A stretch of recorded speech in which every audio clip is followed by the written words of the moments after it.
Balozi Dr. Moses Mpogole Kusiluka, Katibu Mkuu Kiongozi, tambua pia uwepo wa Engineer Zena Said, Katibu wa Baraza la Mapinduzi na Katibu Mkuu Kiongozi wa Serikali ya Mapinduzi Zanzibar, makatibu wakuu mliopo nasi hapa, waheshimiwa viti na waheshimiwa wabunge wote wa Bunge la Jamhuri ya Muungano wa Tanzania mliopo nasi, Mheshimiwa Hamza Said Johari, mwanasheria mkuu wa serikali, Mheshimiwa Jaji Sivangirwa Mwangesi, mkuu wa Tume ya Utumishi Tume ya Maadili ya Watumishi Tanzania, viongozi mbalimbali mliopo nasi, viongozi wa dini, ndugu zangu wanahabari, wageni waalikwa, mabibi na mabwana.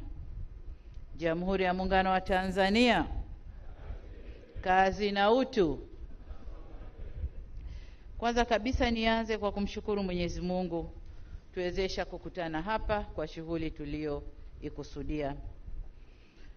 Shughuli yetu leo hapa ni kuja kumwapisha waziri mkuu mpya wa serikali yetu ya Jamhuri ya Muungano wa Tanzania, Mheshimiwa Dr. Mwigulu Lameck Nchemba. Tunakupongeza. Tupo hapa viongozi wote wa taifa hili kutoka pande zote mbili za muungano, waliopo na wastaafu, wote tumekuja kukushuhudia ukilibeba jukumu kubwa la kuwa kiongozi wa shughuli za serikali, la kuwa waziri mkuu wa Jamhuri ya Muungano wa Tanzania. Dr. Mwigulu, uteuzi wako umepitia ushindani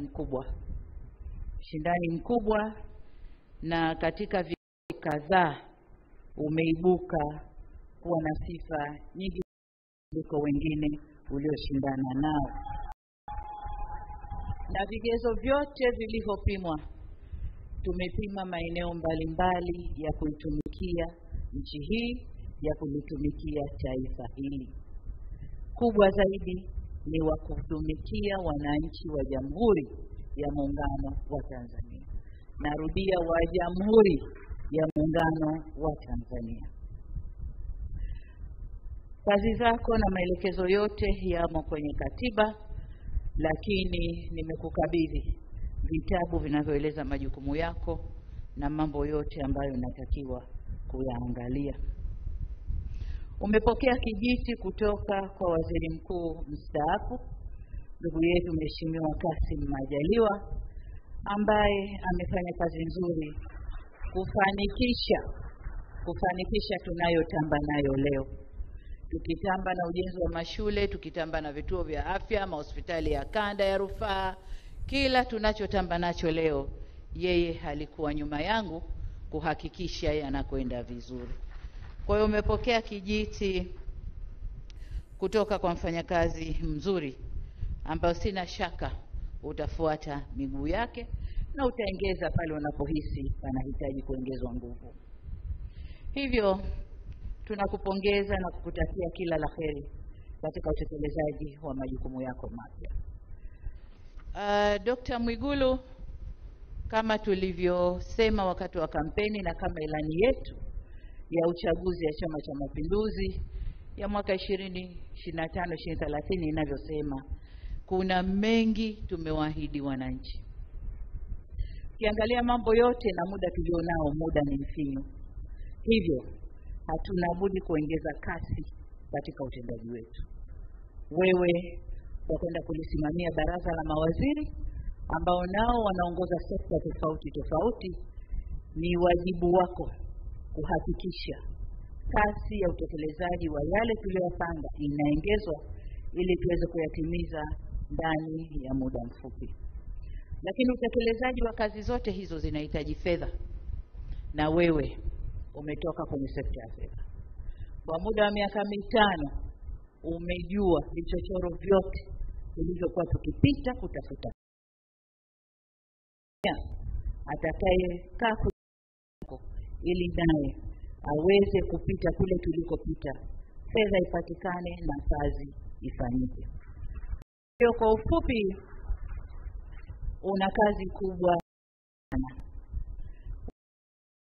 Na leo baadaye kulifungua bunge la 13 ya Jamhuri ya Muungano wa Tanzania, ambao litaeleza yale yote ambayo tunatakiwa kuyafanya ndani ya kipindi hiki cha miaka 5.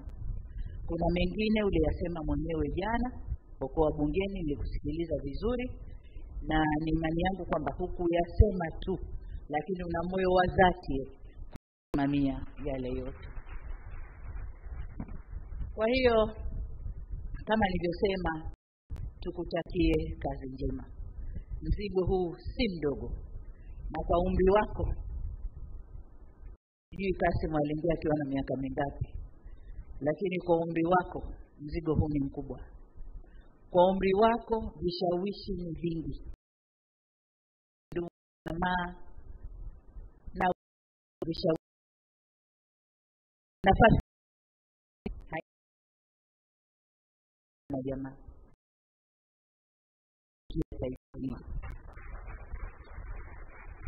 Kwa hiyo nikutakie kila la heri katika utumishi wako, na mengine tutaelezana kwenye vikao vyetu vya ndani pamoja na baraza la mawaziri. Kwa hapa wote wamekuja kukushuhudia tukikubebesha mzigo huo, kibitishia jana kwamba unaweza kwenda kufanya kazi. Nakutakia kila la heri. Asante sana.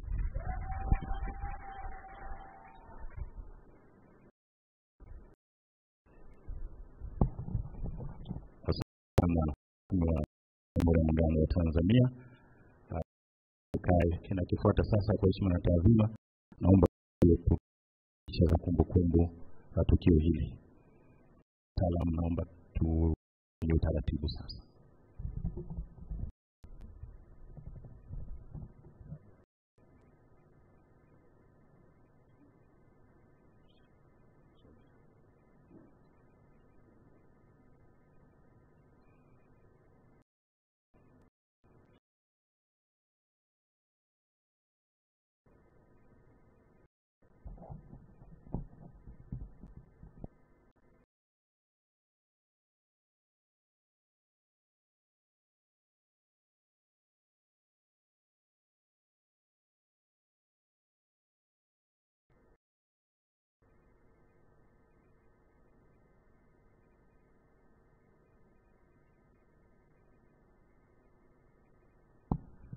Wakati tukifanya maandalizi ya picha za kumbukumbu Grassbank, tunaomba burudani.